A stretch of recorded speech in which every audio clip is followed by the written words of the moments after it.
শুভ সকাল। আজ 12ই অগ্রহায়ণ 1432, ইংরাজির 29শে নভেম্বর 2025।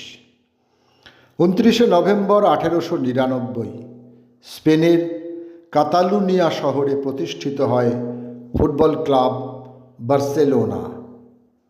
বাংলা চলচ্চিত্রের একজন অভিনেতা ছিলেন শুভেন্দু চট্টোপাধ্যায়। তাঁর ডাক্তারির জীবন ছেড়ে চলে এসেছিলেন রূপলী পর্দায়। তাঁর অভিনয় শিক্ষক ছিলেন প্রখ্যাত অভিনেতা জ্ঞানেশ মুখোপাধ্যায়। আইপিটিএ মুভমেন্টেও শুভেন্দুবাবু অংশ নিয়েছিলেন। লাল দরজা চলচ্চিত্রের জন্য 1998 সালে আনন্দলোকের সেরা অভিনেতার পুরস্কার অর্জন করেন।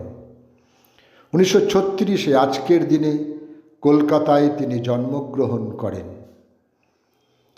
প্রবাসী বঙ্গ সাহিত্য সম্মেলনের অন্যতম প্রতিষ্ঠাতা ছিলেন বাঙালি সাহিত্যিক ও ঔপন্যাসিক কেদারনাথ বন্দ্যোপাধ্যায়।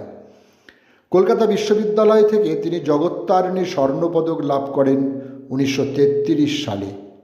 সাহিত্য সেবার স্বীকৃতিস্বরূপ তিনি দিল্লি 1926, মিরাট 1927, নাগপুর 1934, কলকাতা ও কাশীতে প্রবাসী বঙ্গ সাহিত্য সম্মেলনের সভাপতির পদ অলঙ্কৃত করেন।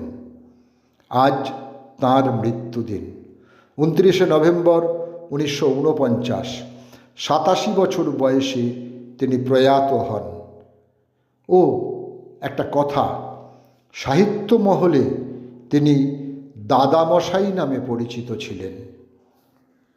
29শে নভেম্বর 1951 কলকাতায় পরলোক গমন করেন প্রমথেশচন্দ্র বড়ুয়া।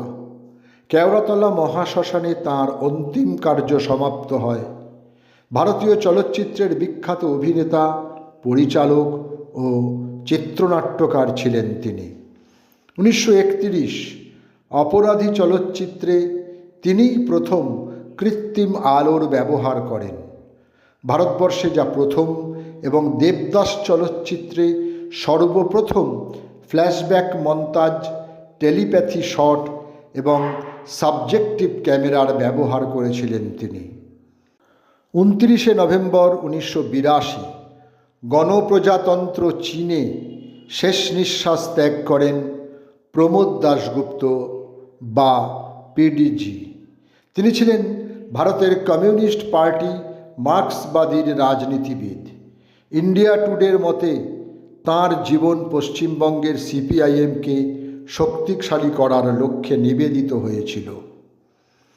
29শে নভেম্বর 1993 সুইজারল্যান্ডে 89 বছরের বয়সে প্রয়াত হন জাহাঙ্গীর রতনজি দাদাভাই টাটা, সংক্ষেপে যিনি JRD টাটা। তিনি ছিলেন একজন ভারতীয় পাইলট, উদ্যোক্তা, টাটা গ্রুপের চেয়ারম্যান এবং টাটা সন্সের অংশীদার।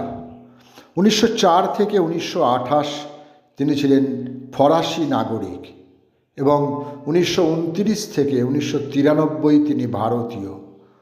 1983 তাঁর অবদানের জন্য ফ্রেঞ্চ সরকার তাকে সর্বোচ্চ অসামরিক সম্মান ও লিজিয়ন অফ অনার প্রদান করেন এবং 1955 সালে ভারত সরকার তাকে পদ্মবিভূষণ এবং 1992 সালে ভারতরত্ন প্রদান করে।